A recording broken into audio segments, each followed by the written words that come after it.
The Kayfabe Crunch is powered by Gigabits, the new high-speed internet provider that will take you into the 22nd century, 80 years before anyone else. At Gigabits, we believe in speed, power, and the return of Quellborts, the one true alien god king. Witness the second coming of Quellborts in 4K with Gigabits.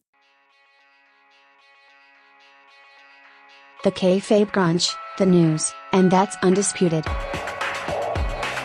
Good news! This is your Kayfabe Crunch for Saturday, August 22nd, 2020. I'm Francis Falcon Arrow. Falcon Arrow. Coming up, we have all the latest from NXT and SmackDown. Plus, wrestling journalist Chris Litmus looks back at a classic moment from SummerSlam history. But first, in grappling history, in 2005, Chris Jericho lost a match to John Cena. This meant he was fired from the WWE. After his termination, Jericho was forced to turn to the world of rock and roll. What a difficult life that man leads. And in 2011, Air Boom won the WWE Tag Team titles. The team consisted of Tyson Kidd and Justin Gabriel, and were named Air Boom due to their explosive, high-flying offense. They were arguably one of the more memorable teams of the era. Except they weren't, as the team was actually Evan Bourne and Kofi Kingston. Admit it, we had you for a second. Trying to trick our audience into misinformation? Just some classic news behavior. A big thank you to those joining us for the live recording in the Crunch ThunderDome. It's so great to hear your faces. And now let's get on with the topmost ThunderDome news. Top story. Let me in. The ambulance, for God's sakes. Vince McMahon made a rare appearance last night as he welcomed us to the ThunderDome. In case you haven't been following, this is a new venue and fan interaction experience, where fans appear on screens in the arena while watching from home. I know, it really sounds like it could lead to some major issues. But the most offensive thing we saw last night was scores of people who set their cameras to an extreme close-up. I think I'd rather see a penis. Before Vince could say something presumably very important, The Fiend interrupted. The demon who ravages everything he touches, and The Fiend, stood face to face in the ring, until Strowman arrived to face off with Old Fiendy. And then, in classic wrestling fashion before they could do anything, over 15 members of the group known as Retribution attacked. Now, this is the most members we've seen so far, and therefore we can add illegal public gatherings to their rap sheet. The Fiend fled, leaving Strowman to fend. The SmackDown locker room came out for the equalizer, which is interesting, as they did so to protect their monster of a champion, but not the boss who signs their paychecks. Later in the night, Bray Wyatt presented a brand new edition of the Firefly Funhouse. Now in its third season, the Funhouse ratings are high, but it may be moved to Saturdays due to the upcoming NBA schedule. Wyatt informed us that love is terrible, and that it only leads to pain and suffering. What a shining example for our children. Somehow, Strowman managed to find the entrance to the Funhouse, which is confusing, as I was under the impression that the Funhouse was situated in a parallel universe where no man could access, maybe above a convenience store. An excellent time to remind you that this sport is very real.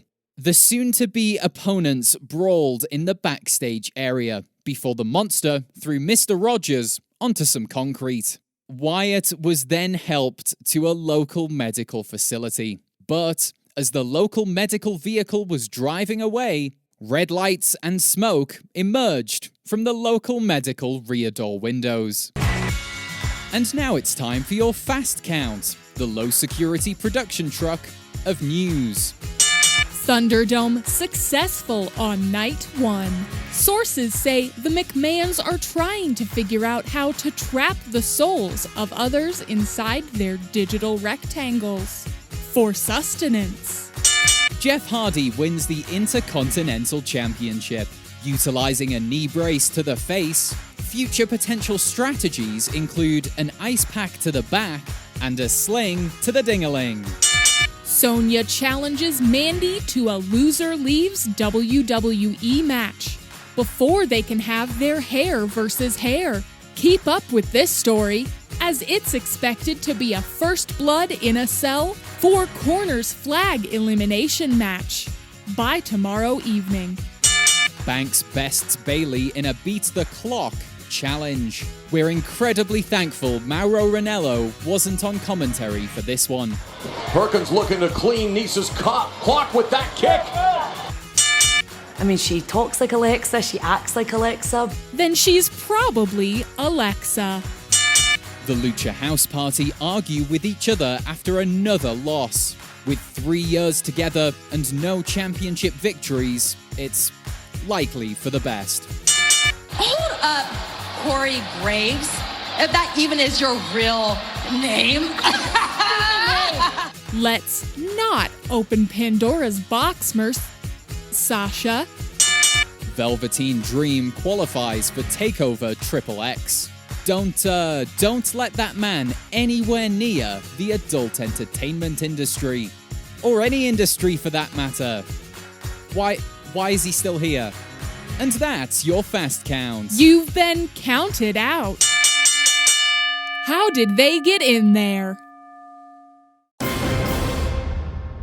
And now it's over to wrestling journalist Chris Litmus, who will now spotlight a classic match from SummerSlam's past. What a joy. If The Undertaker is one of the greatest wrestlers in the history of the sport, then the main event of SummerSlam 94, which featured 2 Undertakers, is surely the greatest wrestling match of all time. Join me, a wrestling sommelier, as I squeeze the cork from the bottle of wrestling history. I'm Chris Litmus, and I'm inviting you to rummage around in my dusty ring. Chris Litmus, dusty ring, rummage around, penetrate the past. Surely a one-of-a-kind matchup, ladies and gentlemen. The Undertaker versus The Undertaker. At the Royal Rumble that year, The Undertaker vanished. He was locked in a casket by a sumo wrestler, a nuclear technician, 3 racist stereotypes, and a man legitimately named Bam Bam, that poor child. For 3 months, the whereabouts of the dead man was unknown. Men cried, children screamed, and Paul Bearer returned to his embalming side gig. Then, a millionaire, Teddingham DiBiase, claimed to have found The Undertaker beneath a Scrooge McDuck pile of coin. Bearer denounced this declaration and instead stated that he had found the real Undertaker beneath a pile of bodies in his basement. A journalist should look into that. And so, a rather strange match was made for SummerSlam that year. It would be Undertaker versus Undertaker. Dead Man versus Dead Man. Versus... As the 2 men stood in front of each other at the biggest party of the summer, they looked almost identical. At least, until Vince McMahon said, No, they're not identical. And, you know, after he said that, I noticed it too. I must say, before he opened his mouth, I was completely sold.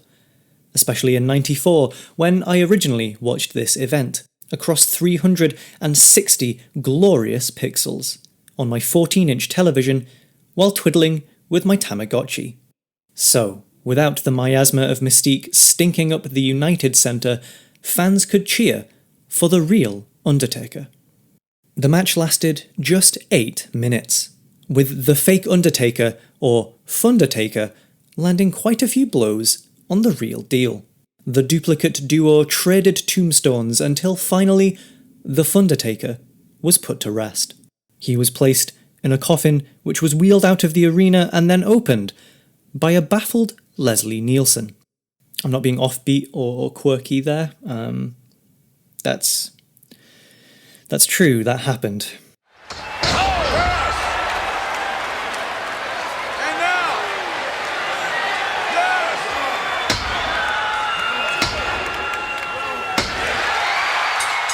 Some, quite frankly, simple fans consider this to be one of the worst SummerSlam matches of all time. But, as per Bloomin' Usual, the World Wide Web wrestling community doesn't know what in the purple hell it's talking about. This is the greatest match of all time, and it can be proven with simple mathematics. Undertaker equals one of the greatest. Multiply this by a factor of 2, carry the 7.4, and yes, it equals an infinite integer of impressive impossibilities. This match manages to be an 11 out of 10, and that's proven with maths, so no arguing. Don't at me. I'm not on social media, so I don't know what that means, but don't try and do it. That's it, that's all I have to say. You can play the... There's just time for me to say, enjoy the wrestling this weekend. Whether it's TakeOver, Dynamite, SummerSlam, or your local independent. We just want you to have a good time. That didn't actually sound very news-like, to be honest. The news would never say that. Here's something. Let's balance it out a little. This just in. Brendan Vink, now presumed dead. Join us Tuesday when we'll ask, did we see it coming? And remember, you can support this podcast by subscribing wherever you get your podcasts. It means you get the latest episode right there in your feed, and it helps out this small, massive, news conglomerate. This has been the Kayfabe Crunch, your not quite daily, not quite news bump for the world of professional wrestling. The Kayfabe Crunch is powered by Gigabits. Get speeds of up to 50 gigabytes per second, thanks to the powerful electronodes released to us by our savior Quellborts. Using fibers from his glorious brain sac, Quellborts allows us to stream, game, and worship him at never-before-seen speeds. Fall and pray for the fastest internet speeds ever. The Kayfabe Crunch